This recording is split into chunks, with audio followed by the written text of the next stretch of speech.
యేసుక్రీస్తు నామములో మీకు అందరికీ వందములు.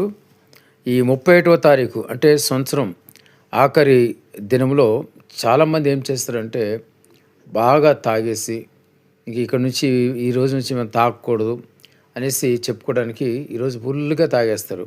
మరి సీసాలు బాగా తెచ్చిపెట్టుకుంటారు. ఇటువంటి పనులు చేస్తూ ఉంటారు. కొంతమంది అయితే ఇంకా చెప్పకుండా పనులు కొన్ని ఉన్నాయి.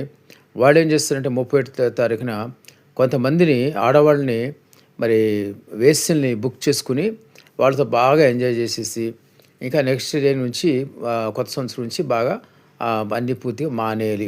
ఈ విధంగా చాలామంది చేస్తుంటారు. ఎందుకంటే నా చిన్నతనంలో నేను అనేక మందిని చూస్తూ వచ్చాను, పరిశీలిస్తూ వచ్చాను కాబట్టి చెప్తున్నాను అనమాట. కాబట్టి జ్ఞాపం చేసుకోండి ఒక విషయం మాత్రం, అటువంటి పనులు చేస్తే ఎప్పుడు కూడా మీరు జీవితంలో బాగుపడరు. ఎందుకంటే దేవుడు మరి అన్నీ కూడా చూస్తున్నాడు కాబట్టి మీరు మారాలనుకుంటున్నారో మారకూడదనుకుంటున్నారో దేవునికి మీకు అంతరంగాలు తెలుసు. నేను చెప్పేది ఒకటి, క్రైస్తవులు ఎవరైనా సరే అటువంటి వాటిలో ఎప్పుడు కూడా పాలు పొందవద్దు. అటువంటి వాటిలో పాలు పొందితే కనుక శాపాన్ని మీ కుటుంబానికి తీసుకొచ్చిన వారు అవుతారు. మరి తాగుబోతు విందుల్లో అస్సలే పాల్గొకూడదు. ఈ 31వ తారీఖున మరి తాగుతూ ఉంటారు చాలామంది. మరి కల్చర్ అనో లేకపోతే రకరకాలుగా చెప్పి చిన్న చొక్కు వేసుకుంటే ఏం కాదని చెప్పేసి రకరకాల ఫ్రెండ్స్ కొంతమంది అలాగ ప్రోత్సహిస్తూ ఉంటారు. ఎంత ప్రోత్సహించినా ఏం చెప్పినా కూడా అసలు మొదటిగా తాగుబోతు విందులో పాల్గొవద్దు.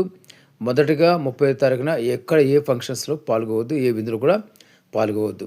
ఎవరైనా సరే నిజంగా మీకు దేవుడు కావాలి, పరిశుద్ధ పట్టణం కావాలనుకుంటే కనుక దేవునితో సహవాసం చేయండి. ఆ రాత్రికాల సమయంలో ఒంటరిగా మీ ఇంట్లో కూర్చోండి. ఇంకా కుటుంబం అంతా కలిసి ఉంటే కుటుంబం అంతా కలిసి దేవునితో సహవాసం చేయండి, ప్రార్థన చేయండి. మీ పాపాలని దేవుని దగ్గర ఒప్పుకొని విడిచిపెట్టండి, పరిశుద్ధంగా జీవించండి, పవిత్రంగా జీవించండి.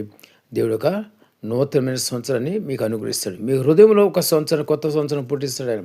మీ హృదయంలో కొత్త మనసును దయచేస్తాడు ఆయన. అన్నింటిని ఒప్పుకొని విడిచిపెట్టాలి. అతిక్రమం దాచిపెట్టుడు వర్ధిల్లుడు. కాబట్టి ప్రతి పాపను ఒప్పుకొని దేవుని దగ్గర విడిచిపెట్టాలి. హృదయంతరములో పశ్చాత్తాపం కలిగి ఉండాలి. అప్పుడు దేవుడు క్షమిస్తాడు, పరిశుద్ధపరుస్తాడు, పరిశుద్ధ పట్టణాన్ని మీకు అనుగ్రహిస్తాడు. పరిశుద్ధ పట్టణంలో మీరు చేరడానికి దేవుడు మిమ్మల్ని సిద్ధపరుస్తాడు. కాబట్టి నిజంగా దేవుని యొక్క మరి దేవుని పైన ఆశ ఉంటే, పరిశుద్ధ పట్టణానికి వెళ్ళిన ఆశ ఉంటే కనుక మీరు వీటికి దూరంగా ఉండండి. ఈ యొక్క మరి 31 తారీఖులో జరిగినటువంటి వ్యర్థమైన అపిత్రమైన కార్యక్రమాలన్నింటికీ దూరంగా ఉండి వాటి జోలికి పోకుండా ఉండండి. దేవుడు మేము దీవించి ఆశీర్వదిస్తాడు. లేని పక్షంలో మీ కుటుంబానికే శాపం చుట్టుకుంటుంది, మిమ్మల్ని కూడా శాపం చుట్టుకుంటుంది. గమనించండి, పరిశుద్ధంగా పవిత్రంగా జీవించండి, దేవునికి ఇష్టమైన జీవితం జీవించండి. రాకూడొచ్చిన దేవుని పిలుపు మీకు వచ్చి కూడా దేవుని దగ్గర మీరు ఉంటారు. దేవుడి మాటలు దీవించి ఆశించిన గాక. ఆమెన్.